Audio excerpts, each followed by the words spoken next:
Perkenalkan, nama lengkap saya Haryanti Menem, NPM 22104200031, kelas Prodi Ekonomi A angkatan 2022. Di sini saya mau menjelaskan tentang meretas permasalahan pendidikan di Indonesia. Abstrak. Pendidikan adalah hal terpenting bagi setiap negara untuk dapat berkembang pesat. Negara yang lebat akan menempatkan pendidikan sebagai prioritas pertamanya, karena dengan pendidikan, kemiskinan pada rakyat di negara tersebut akan dapat tergantinya menjadi kesejahteraan. Tingkat pendidikan negara yang secara sumber daya alam sangat kaya raya ini tertinggal jauh di bawah negara tetangga. Tingkat pendidikan tidak mempengaruhi tingginya tingkat pengangguran. Bukan hal yang aneh lagi jika sekarang banyak ditemukan pengangguran berijazah strata 1 dikarenakan rendahnya kualitas lulusan universitas di negeri ini. Jika carut marut pendidikan terus di provinsi tujuan di luar mencerdaskan kehidupan bangsa, maka nasib negara ini hanya akan tinggal menunggu saat kehancurannya. Permasalahan demi permasalahan pendidikan di Indonesia diuai tiap tahunnya. Permasalahan pun muncul mulai dari aras input, proses, sampai output. Ketiga aras ini sejatinya saling terkait satu sama lain.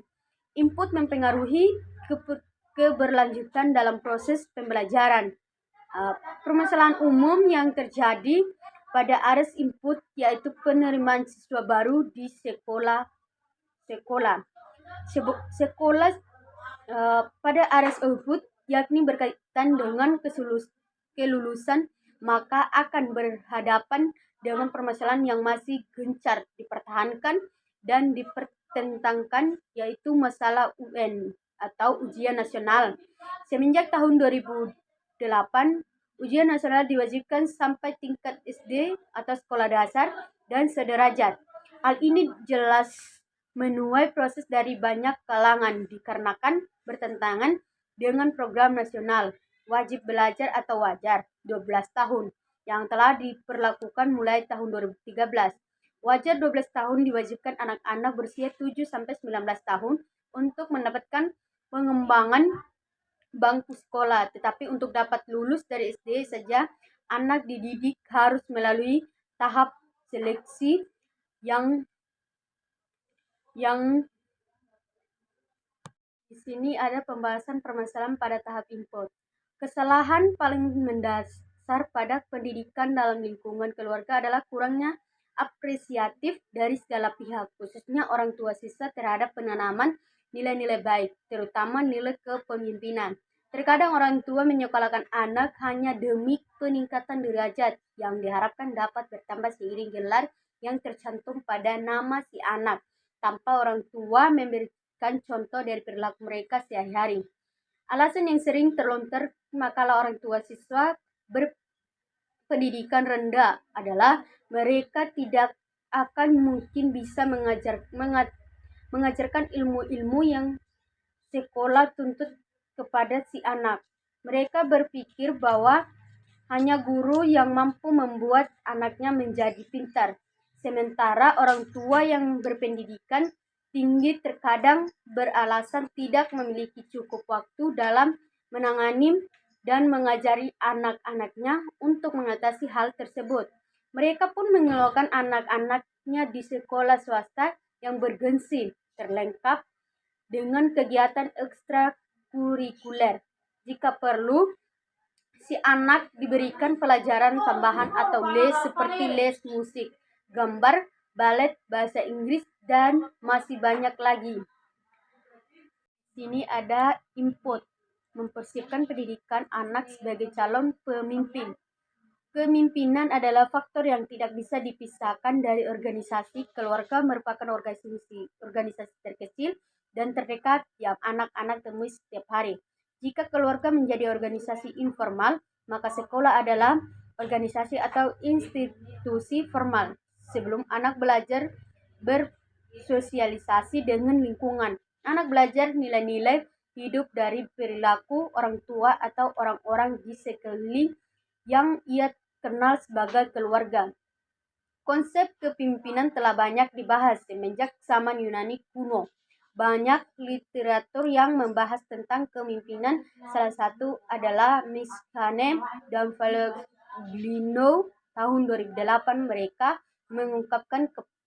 mengungkapkan pendapat bahwa kepemimpinan adalah tentang mempengaruhi motivasi dan mendayakan yang lain untuk berkontribusi terhadap keefektifan dan kesuksesan organisasi yang mana mereka sebagai anggota yang terlibat di dalamnya.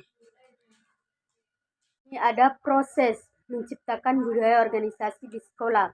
Budaya organisasi menurut Robbins tahun 1996 adalah suatu persepsi bersama yang dianut oleh anggota-anggota organisasi itu. Suatu sistem dari makna bersama. Budaya organisasi lebih mengacu pada suatu sistem makna bersama yang dianut oleh anggota-anggota yang membedakan organisasi itu dari organisasi-organisasi lain.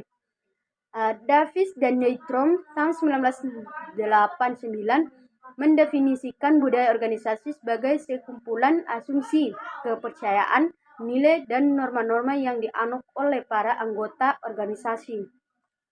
Sementara Graeber dan Baron 1995 menyatakan budaya organisasi yaitu karakteristik inti yang berisi nilai-nilai yang diterima secara bersama oleh anggotanya. Nilai-nilai tersebut bisa berubah nilai-nilai warisan leluhur yang telah dianut semenjak lama atau bisa juga nilai-nilai baru yang didapatkan dari hasil pemikiran para anggotanya. Sekolah yang memiliki budaya organisasi umumnya menjunjung tinggi nilai-nilai hidup yang baik. Dengan demikian, sekolah secara langsung maupun tidak langsung akan dapat menutup permasalahan pendidikan di Indonesia hanya dapat diselesaikan dengan kerjasama dari semua pihak, yaitu orang tua, masyarakat, dan sekolah. Dari mulai arah input orang tua sebagai pendidik utama yang mempersiapkan anak-anak dalam menunaikan tugasnya. Orang tua dibantu oleh masyarakat. Masyarakat bisa berupa sekolah sebagai lembaga resmi, penyelenggara pendidikan dan pengajaran. Pada aras proses sekolah seharusnya senantiasa menciptakan budaya organisasi yang mengenal dan bahkan menanamkan nilai-nilai hidup yang baik. Nilai-nilai hidup yang seharusnya sudah diperkenalkan terlebih dahulu oleh para orang tua sebelum anak mengenyam bangku sekolah. Terakhir, pada aras output, peserta didik yang telah menanamkan pendidikannya harus siap menghadapi tantangan di dunia kerja yang terkadang tidak semudah teorinya. Setiap orang bukanlah seorang pimpinan, tetapi setiap orang adalah pemimpin. Masing-masing individu adalah pemimpin untuk dirinya sendiri. Negara ini bisa hebat, tergantung dari pemimpinannya. Jika pemimpinnya hebat, maka negara dan rakyat pun akan hebat. Pemimpin hebat lahir dari keluarga yang memberikan pendidikan yang baik. Jadi, inti permasalahan pendidikan di negara ini dapat diselesaikan jika masing-masing manusia bersiap menjadi orang tua hebat untuk generasi tanpa pamrih untuk dapat membersihkan pendidikan yang baik. Sekian dan terima kasih.